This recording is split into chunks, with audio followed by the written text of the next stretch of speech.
আসসালামু আলাইকুম রহমতুল্লাহি ওবরকাতুহু।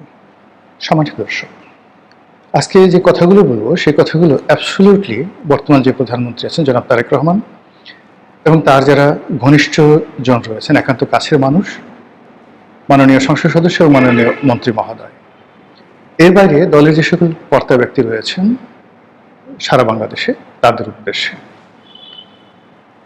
কথাগুলো খুব আপাত দৃষ্টিতে খুব তিতা, নির্মম এবং নিষ্ঠুর মনে হতে পারে আপনাদের কাছে, কিন্তু বিবেকের তাড়নায় কথাগুলো বলতে হবে এই কারণে যে আজকে বিএনপি ক্ষমতায় এসেছে।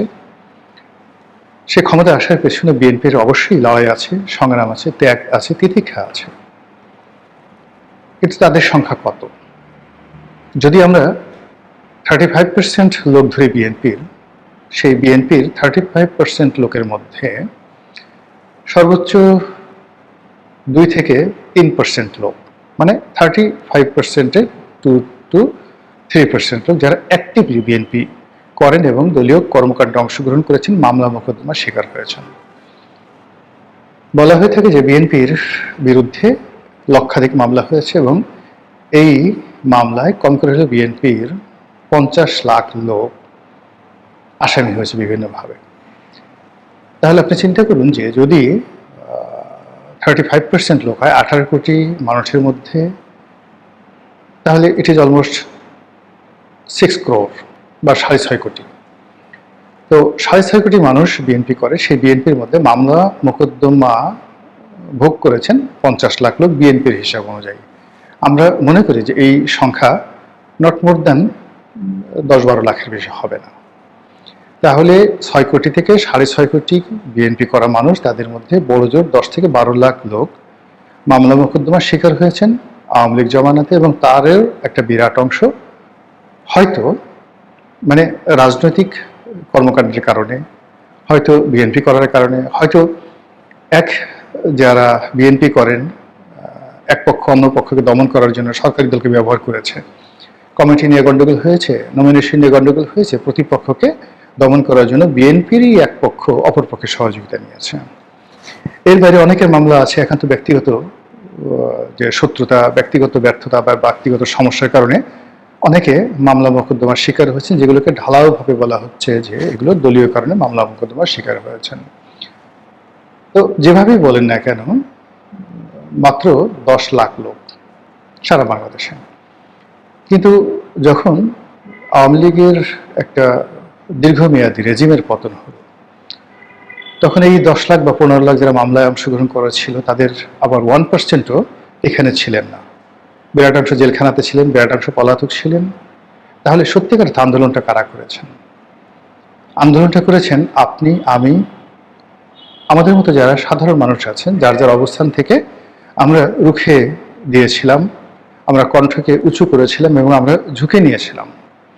যে যার অবস্থান থেকে ঝুঁকি নিয়েছিলাম, সর্বোচ্চ ঝুঁকি, সেটি 3 দিনের জন্য হতে পারে, কিন্তু বাস্তবতা হলো যে আপনি 30 বছর ধরে একটা কাজ করে সফলতা পেলেন না, আর আমি 3 দিন পরিশ্রম করে সফল হয়ে গেলাম, লোকজন আমাকেই স্মরণ করবে। কাজেই 17 বছর, 20 বছর, 33 বছর সংগ্রাম করেছেন, এটা সাধারণ মানুষের কাছে কখনই উপলক্ষ নয়। এটা আপনার আত্মতৃপ্তির জন্য। সাধারণ মানুষ দেখছে যে এই সময়টিতে, জুলাই আগস্ট বিপ্লবের সময় একেবারে শেষের 10 দিন, কারা মাঠে ছিলেন, কে করেছেন এবং কে কতটুকু ভূমিকা পালন করেছেন। এবং সেই জায়গাতে বুকে হাত দিয়ে দেখেন তো যে জুলাই মাসের 20 তারিখ থেকে আগস্ট মাসের 5 তারিখ পর্যন্ত বিএনপির কয়জন নেতা, জামাতের কয়জন নেতা রাজপথে ছিলেন, এবং ওই সময়ের বক্তৃতা এবং বিবৃতি, ফেসবুক স্ট্যাটাস থেকে শুরু করে তাদের সামাজিক কর্মকাণ্ড, লেখনী, এগুলো সামনে একটু আনার চেষ্টা করুন তো। দেখেন তো কয়জন মানুষকে আপনারা খুঁজে পান যে একেবারে শেখ হাসিনার সরকারের বুলেটের সামনে দাঁড়িয়েছিলেন। এমন লোক বিএনপিতে, জামাতে কয়জন আছেন? খুব অল্প, একেবারেই অল্প, নাই বললেই চলে। বাকি যারা ছিলেন তারা বেশিরভাগ 90% হলো আপনার আমার সন্তান, যাদের বয়স 30 বছরের নিচে, আর 50 বছরের নিচে যাদের বয়স, এদের সংখ্যা ধরুন 6 to 7%, আর 50 বছরের উপরে তাদের হয়তো 3 to 4%। যারা রাজপথে ছিলেন। এটি হলো বাস্তবতা। এই বাস্তবতায় আমরা বিজয়ী হয়েছি, জনগণ বিজয়ী হয়েছে, বাংলাদেশ বিজয়ী হয়েছে। বিজয়ী হওয়ার পর ডক্টর মোহাম্মদ ইউনূস ক্ষমতায় আসছে, যার কোনো কন্ট্রিবিউশন ছিল না, না গণতন্ত্রের জন্য, না সুশাসনের জন্য, না এদেশের মুক্তিযুদ্ধের জন্য, না এদেশের দীর্ঘকালের যে সংগ্রাম ইতিহাস, সেই ইতিহাসে কোনো একটি বাঁকে ডক্টর মোহাম্মদ ইউনূস নামক একজন ব্যক্তি তার কোনো ভূমিকা ছিল দেশের গণতান্ত্রিক আন্দোলনে কেউ বলতে পারবেন না। এমনকি তার সাথে যারা সঙ্গী সাথী ছিলেন, হাতে গোনা দুই একজন ছাড়া সবাই তারই মতো তথাকথিত মার্কেটিং বয়, তথাকথিত গলাবাজ, তথাকথিত এনজিও ব্যক্তিত্ব, তথাকথিত বিদেশি অর্থে যাদের জীবন জীবিকা চলে, এবং অনেকে বিদেশিদের তাবেদার, দালাল, বিভিন্ন যাকে বলা হয় গোয়েন্দা সংস্থার এজেন্ট হিসেবে আমাদের সমাজে দীর্ঘদিন ধরে নিন্দিত। এই মানুষগুলোর অত্যাচারে আমরা 17 মাস এরকম একটা অসভ্য সময় আমরা পার করলাম, যখন মানবতা ছিল না। সবার মানুষের যারা ক্ষমতাধর ছিল 17 মাসে, তাদের কোনটা যে মুখ আর কোনটা যে পায়ু, কোনটা দিয়ে যে খাবার গ্রহণ করে আর কোনটা দিয়ে যে মল ত্যাগ করে, তাদের আচার আচরণ দেখে আমরা বুঝতে পারিনি। ফলে প্রথম দিকে বলা হলো যেই লাউ সেই কদু, পরে বলা হলো আগেই ভালো ছিলাম। এর প্রেক্ষিতে সেই 17 মাসের দুর্বিষহ অমানবিক দুঃশাসন যখন দূর হলো, তখন আরেকটি শাসন এলো, যেটিকে বলা হলো গণতন্ত্র, যেটিকে বলা হলো একটি নির্বাচনের মাধ্যমে নির্বাচিত সরকার। এবং সেই নির্বাচনী সরকার কোনো কিছু না বললেও আমরা যারা আমজনতা, আমরা এক রাশ স্বপ্ন নিয়ে, আশা নিয়ে, ভালোবাসা নিয়ে সরকারের দিকে তাকিয়ে আছি টিল নাও। এরই মধ্যে প্রায় 2 মাস চলে গেল। এই 2 মাসে কি হয়েছে বা কি হতে চলেছে? অনেকগুলো সমস্যা তৈরি হয়েছে, যেমন পেট্রোলের সমস্যা, মানে ইরান এবং আমেরিকার যুদ্ধের কারণে আমাদের অনেকগুলো অর্থনৈতিক সমস্যা দেশে শুরু হয়েছে এবং এগুলো বাড়তে থাকবে। পেট্রোলিয়ামের সমস্যা শুরু হয়েছে এবং এগুলো বাড়তে থাকবে, এগুলো আমরা মেনে নিয়েছি। কিন্তু হোয়াট অ্যাবাউট চাঁদাবাজি? চাঁদাবাজির জন্য কি হরমুজ প্রণালীর যে যুদ্ধ এ কি দায়ী? দেশে যে এইভাবে আবার হঠাৎ করে মততন্ত্র শুরু হলো, এর সাথে ডোনাল্ড ট্রাম্পের কি সম্পর্ক? কিংবা ধরুন নতুন করে আবার সেই পীরকে পিটিয়ে পিটিয়ে একজন যাকে বলা হয় পীর, তথাকথিত পীর, তাকে মেরে ফেলা হলো। কিংবা আবার সেই ন্যাংটা বাবার মাজারে আক্রমণ চালিয়ে সেখানকার যে বাৎসরিক উৎসব বন্ধ করে দেওয়া হলো। কেন? এজন্য তো আসলে জুলাই বিপ্লব হয়নি, এজন্য তো শেখ হাসিনার বিরুদ্ধে মানুষ নামেনি, এজন্য তো ডক্টর মোহাম্মদ ইউনূসকে তাড়ানোর জন্য মানুষ পাগল হয়ে যায়নি। তাহলে এই কাজগুলো কেন হচ্ছে না?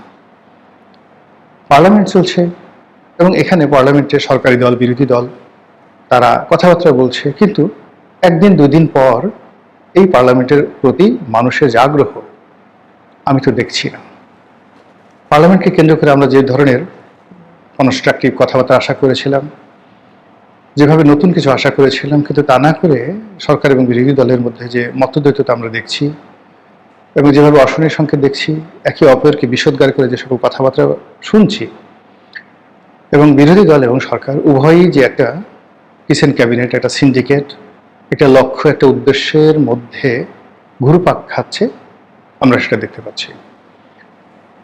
প্রধানমন্ত্রী তারেক রহমানকে তার দলের যারা লোকজন, তারা মহামানব বানানোর জন্য প্রাণান্ত চেষ্টা করছেন। তার বক্তব্য তাকে লিখে দেওয়া হচ্ছে, তিনি কোথায় যাবেন, কার সঙ্গে হ্যান্ডশেক করবেন, কখন গাড়িতে উঠবেন, গাড়িতে ওঠার সময় তিনি কি সৌজন্যতা দেখাবেন, সবার আগে তিনি কাকে গাড়িতে উঠাবেন, তারপরে তিনি কিভাবে দাঁড়িয়ে থাকবেন, এই পুরো জিনিসটি প্রি প্ল্যান করা। দেখে মনে হচ্ছে যে কেউ হয়তো দেখাতে চাচ্ছেন যে দেখুন দেখুন একজন প্রধানমন্ত্রীর কি সৌজন্যতা, গাড়ির সামনে দাঁড়িয়ে সে সবাইকে উঠিয়ে তারপর সে নিজে উঠলো। তো এই জিনিসগুলো আসলে আমাদের এই সমাজে খুব অল্প সময়ের জন্য মানুষকে উদ্বেলিত করে। অল্প সময়ের জন্য মানুষকে খুশি করে, কিন্তু একটু পরে মানুষ যখন বুঝতে পারে তখন তারা হিতে বিপরীত হয়ে যায় এবং নেতিবাচক কথাবার্তা বলা আরম্ভ করে দেয়। This is one. 2 নম্বর হলো যে একটার পর একটা শুধু card, family card, diesel card, education card, ছাত্র কার্ড, নাগরিক কার্ড, তারপরে কৃষক কার্ড, মানে এ যাবৎ যে কার্ডগুলোর কথা বলা হচ্ছে, এরপর হলো স্বাস্থ্য কার্ড, সাধারণ নাগরিকদের স্বাস্থ্য কার্ড, মানে অন্তত 1 ডজন কার্ড দেওয়া হবে। আচ্ছা বলেন তো, একজন নাগরিক হিসেবে আপনি পকেটের মধ্যে 1 ডজন কার্ড নিয়ে ঘোরাফেরা করছেন এই বাংলাদেশে। আপনার মেয়ের নাম মর্জিনা, আপনি মর্জিনার বাপ, আপনার বয়স 70 বছর, আপনার পকেটের মধ্যে 1 ডজন কার্ড আছে। একটা ফ্যামিলি কার্ড আছে, একটা এডুকেশন কার্ড আছে, একটা বয়স্ক কার্ড আছে, এরকম 1 ডজন কার্ড আছে। কোথায় যাবেন, কি করবেন? বাংলাদেশের প্রেক্ষাপটে আপনি এই কার্ড নিয়ে ঢাকা মেডিকেলে গিয়ে আপনি সিরিয়াল পাবেন। আজকের দিনে একটা ডিজেল কার্ড নিয়ে আপনি পেট্রোল পাম্পে গিয়ে পেট্রোল পাবেন। এডুকেশন কার্ড নিয়ে আপনি শিক্ষা ব্যবস্থায় কি অর্জন করবেন, হোয়াট ইউ উইল ডু। এই জিনিসগুলো আসলে আমরা হজম করতে পারছি না। তারা কেন, কিভাবে এই সমস্ত কার্ডের বুদ্ধি প্রধানমন্ত্রীকে দিয়েছেন এবং প্রধানমন্ত্রী এই কথাগুলো বলছেন, আমি একজন রাজনীতির সাধারণ কর্মী হিসেবে আমার মাথায় এই বিষয়গুলো ঢুকছে না। আর এই সকল কার্ড দিয়ে কি হবে, এর ফলে বিএনপির কি উপকার হবে, দেশের কি উপকার হবে, তারপর জনগণের কি উপকার হবে, এই 3টি ডট আমি মিলাতে পারছি না। আমার কাছে মনে হচ্ছে যে এরকমভাবে যদি 50 লাখ কার্ড ছাপানো হয়, 12টা কার্ডে যদি 3 কোটি কার্ড বা 10 কোটি কার্ড ছাপানো হয়, এক একটা কার্ডের খরচ যদি 100 টাকা করে হয়, 10 কোটি কার্ড ছাপানো হলো 100 টাকা করে এক একটা কার্ডের খরচ। একটু হিসাব করেন তো, যারা এই কার্ডের ব্যবসা করবে তারা কত টাকা রাষ্ট্র থেকে বের করে নিয়ে গেল, জাস্ট একটু হিসাব করেন। এবং একটা সময় দেখবেন যে খাম্বা নিয়ে, হাওয়া ভবন নিয়ে যে সকল গালাগালি হতো, আগামীতে কার্ড মানে সরকারের সাথে, সরকার প্রধানের সাথে, মন্ত্রী এমপিদের সাথে এরকম কার্ড, অমুক কার্ড এরকম নাম এসে যাবে। এতে করে সরকারের কোনো কল্যাণ হবে না। কথাগুলো যত মানে তিতেই শোনানো হোক না কেন, বা আপনি মনে করেন যেগুলো তিতা কথা, কিন্তু এই জিনিসগুলো আসলে বাস্তব। এগুলো যত দ্রুত সম্ভব এগুলো বন্ধ করেন।